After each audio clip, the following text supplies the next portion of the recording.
Midi 30 intégral placement, 100% placement, 100% BFM Business. Et la gestion collective sur le grill ce matin avec Mara Dobrescu que l'on retrouve chez Morningstar. Bonjour Mara. Bonjour. Et un fonds Neptune US Opportunities décortiqué ce matin.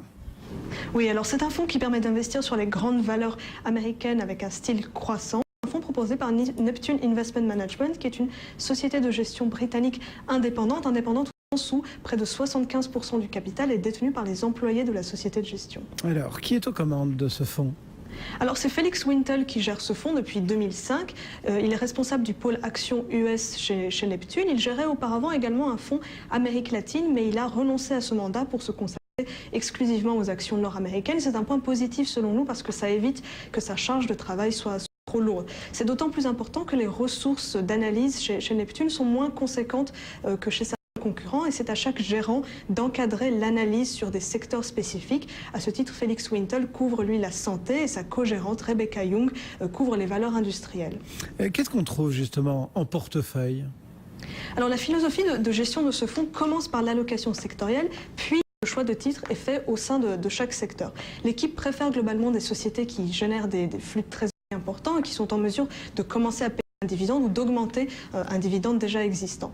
Au final, ça donne un portefeuille plutôt concentré avec 40 à 60 titres, mais ce qu'il faut noter, c'est que les vues sectorielles de l'équipe sont vraiment le point de départ de ce process. Ces vues peuvent changer assez vite et donc ça peut se traduire par un taux de rotation plutôt élevé du portefeuille, jusqu'à 150% par an. Mais globalement, avec ce fonds, on peut quand même s'attendre à être surtout très exposé aux valeurs technologiques, pour environ 25% de l'actif, à la santé et à la consommation cyclique, des domaines dans lesquels l'équipe a historiquement trouvé beaucoup de valeurs de croissance. Et on peut donner quelques exemples. Si on regarde le dernier portefeuille collecté par Morningstar pour ce fonds à fin septembre 2013, eh bien on va retrouver des sociétés comme LinkedIn, Netflix ou Mastercard.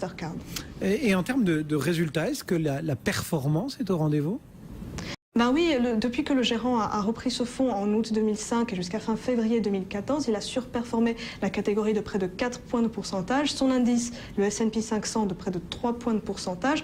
Une avance assez considérable pour ce fonds. Ce qu'il faut quand même garder à l'esprit, c'est qu'il y a un fort aspect top-down dans ce fonds. Donc il n'est pas à l'abri de sous-performer si la lecture macroéconomique des gérants s'avère mauvaise. Par exemple en 2011, le fonds était très exposé au secteur cyclique et ça a coûté dans un environnement d'aversion pour le risque. A l'inverse, 2013 a été une année spectaculaire pour ce fonds, 33,5%, soit 6,2 points de pourcentage de plus que la catégorie. L'année dernière, ce sont surtout les paris sur les biotech comme Gilead Sciences qui ont payé. Voilà donc pour les grandes lignes de ce portefeuille. Si on fait, Mara, la synthèse, qu'est-ce que l'on peut dire, retenir et surtout quelle note attribuez-vous à ce fonds ? Oui, alors en résumé, on pense que c'est une offre intéressante pour investir sur les actions américaines, même si les ressources sont quand même moins étoffées que celles de certains concurrents, et notamment des concurrents basés outre-Atlantique, sur cet univers qui est quand même très compétitif. Donc le fonds ne peut pas nécessairement rivaliser avec les meilleurs de sa catégorie, mais on est confiant sur son potentiel. Nous lui avons octroyé une note positive, qui est la note des analystes Morningstar bronze.